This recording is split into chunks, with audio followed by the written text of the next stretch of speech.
Right, well, on Christmas Eve 2015, I had a problem with Tipuana tree roots growing under my house, and I got a mattock out and got stuck into it, trying to dig the roots out that were threatening my house. And as a consequence of that, sometime after that, that happened around midday, and then sometime after that, I started to get pain in my chest.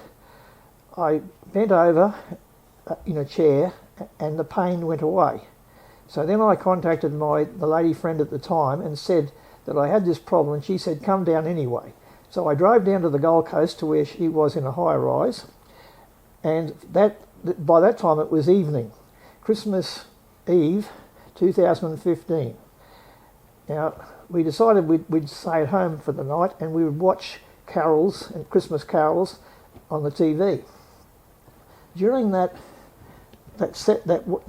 watching the TV, I started to get the pains again.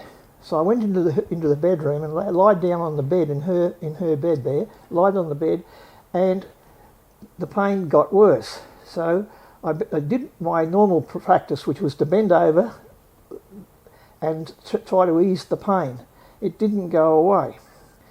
So then what I did was I bent over to unplug the charger on my phone, and the pain really intensified. So I called out to my lady friend and said, I've got a fair bit of pain in the chest, and she said, do you want to call an ambulance and go to the hospital now? And I said, no, don't bother about it. What about you just drive me there? So she drove me there in my car, and I was in the passenger seat, and all the way I had a fair bit of intense pain. When we got to the emergency ward, there was only 2 people in that ward because it was Christmas Eve and nobody wanted to be there, so there was only 2 people in front of me. So I sat there for a little while, and then the pain started to get worse, so I decided to jump the queue and go straight to the counter and tell the person behind the counter that I was having a heart attack. She said, oh, Mr. Murphy, sit down and wait your turn. As I said this, a nurse was walking behind the attendant at the counter, and she heard what I said, and she came running around and grabbed hold of me and took me straight into the emergency ward. She put me on the gurney, took my clothes off, and put me in the gown that's to wear in the hospital, and I was very, very wet from perspiration, and I was in intense pain. The doctor came in, the emergency doctor, and she put an ECG machine on me and looked at the complex, the ECG complex, and said, there's nothing wrong here, everything looks okay. Then they decided to give me a tablet, put a tablet under my tongue for angina. That didn't seem to help much, but it didn't make it any worse. So they decided, the doctor decided that I wasn't having a heart attack at all. They decided it was something to do with the chest muscles because I'd been digging out this Tipuana roots, and they thought it might be a problem in my pectoral muscles. So they decided they'd send me through for an X-ray. So they went and rung up for an wardsman to push the gurney around on which I was lying into the X-ray department to have me X-rayed. Now, the gurney moved. As the wardsman was pushing the gurney, I travelled no more than a metre or maybe 2 metres at the most, and instantaneously the roof of the emergency ward disappeared, and I was instantaneously in this golden region of light, beautiful, unconditionally loving, divine peace and ecstasy. There was no thought there was no point of reference, there was no I, there was no nothing, just the pure experience of unprecedented bliss and absolute ecstasy. Unbelievable. It was timeless and infinite space, and there was infinite but no space. It was just something that was beyond any earthly description. And then there was no me there thinking. There was no thought, not a single thought. It was just absolute pure awareness, pure unmitigated awareness.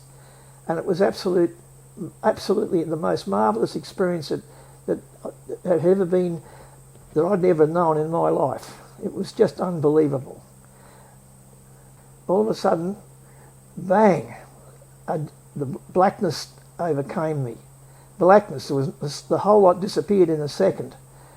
In an instant, it disappeared, and the blackness was there, and then suddenly I heard, at a distance, a voice in my ear saying, Mr. Murphy, what's your first name? Who's the President of the United States? Who's the Prime Minister of Australia? What is your age? And all these questions that were very, very annoying to me. And I thought, I wish this voice would go away. I wanted to go back to where I was.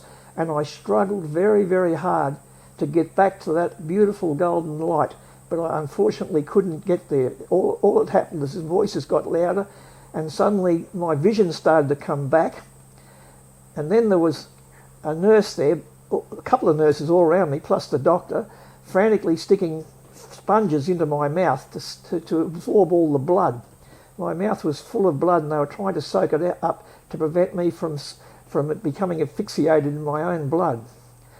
I was bleeding profusely, and I did not have the slightest care, not the slightest care about what happened to me. I felt absolutely wonderful inside, even though I was back in my old, and the ego and the self was back, and I knew who I was again, but there was no concern. The concern had left me.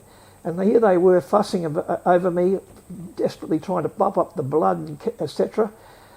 And they asked me, do you know what happened to you, Mr. Murphy? And I said, yes, I had a myocardial infarction. And they said, how would you know that? And I said, well, I worked in the hospital and I was familiar with those sort of things that happened.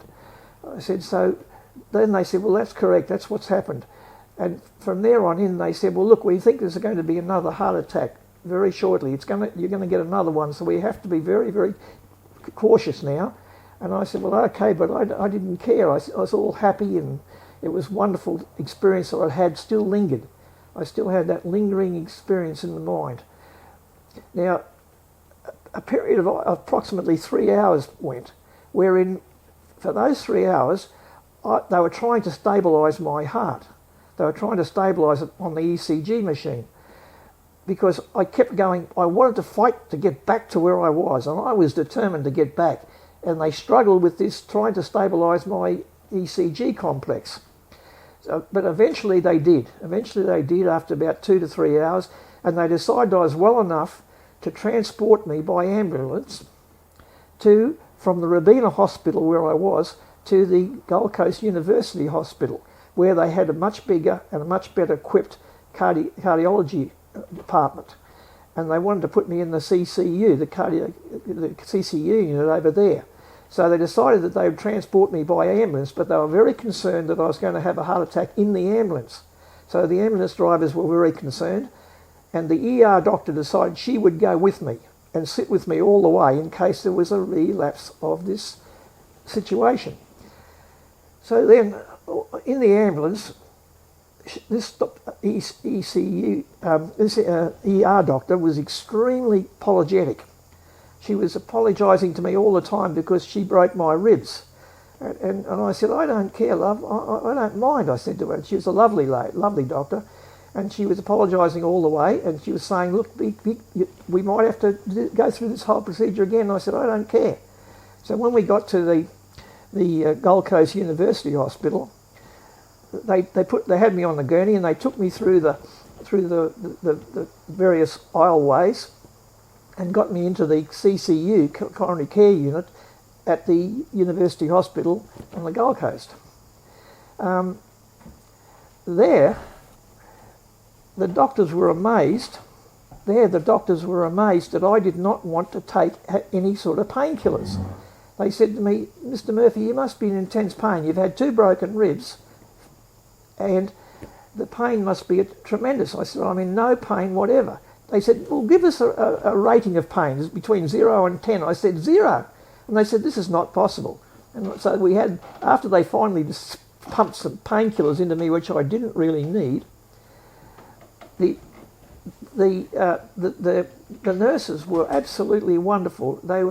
It was unbelievable how much attention they were giving me, and it wasn't a very normal type of situation. I think what it was I was oozing absolute love. I could feel there was a love coming from me that wasn't my normal self. It wasn't me. It was like a divine leftover from this wonderful experience. And so much so that the nurses were actually fighting over who was going to look after me. Now, this was extraordinary. I found this extraordinary because I was a 73-year-old bloke at that stage, an old fella. And why the hell would these nurses be? But what it was the attraction of this love. The universal divine love that I experienced was still there to some extent. Obviously I was but I had no egotistical desire to look after myself. I didn't care.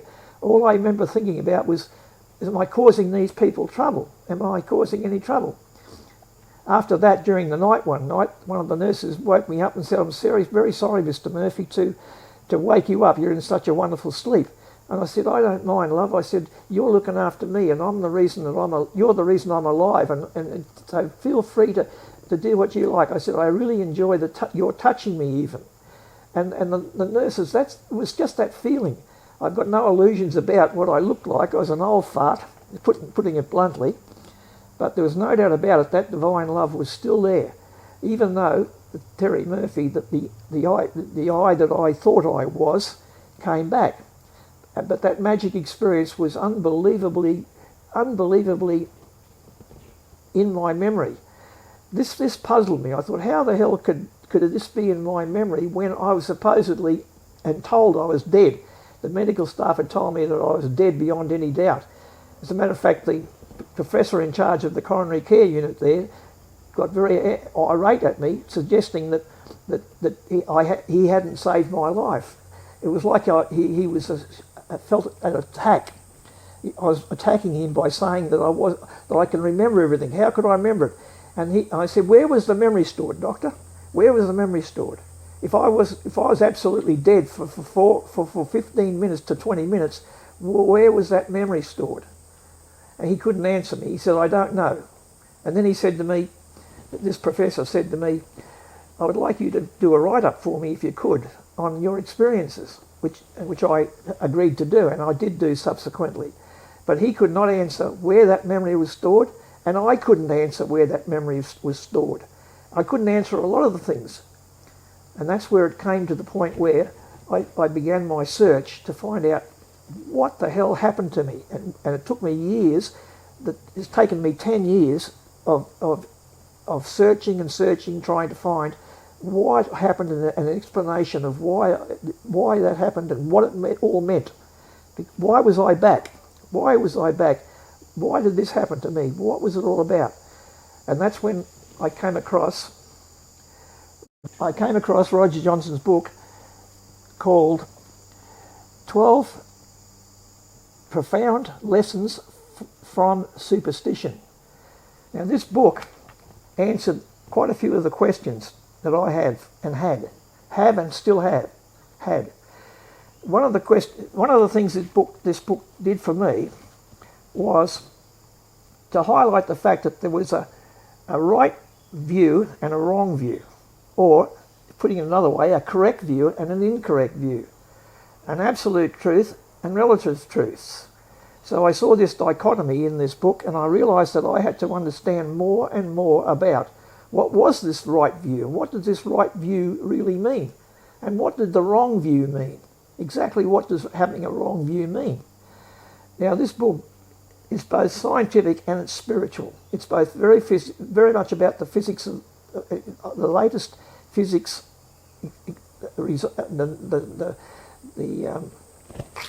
Cut that. It's about the latest research in physics, and it's also a very spiritual book because the author, as my understanding, has had many years of experience in the various Buddhist denominations.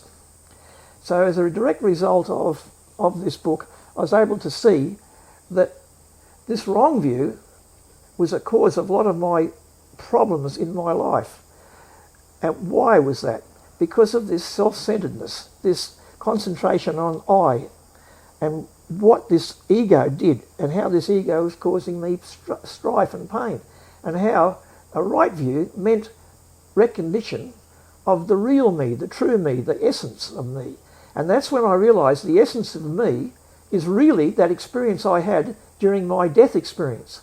When I was dead for 15 minutes, that was when I experienced the real essence and the right view of myself, which is absolute divine love, peace and ecstasy. That is my real self. That's real self is being absolutely destroyed by my preoccupation with this petty ego, which created suffering and creates suffering. And a lot of the scientific evidence for this is in this book. So for that very reason, that I recommend this book to anybody to read if they're interested in finding the essence of what this world is really about.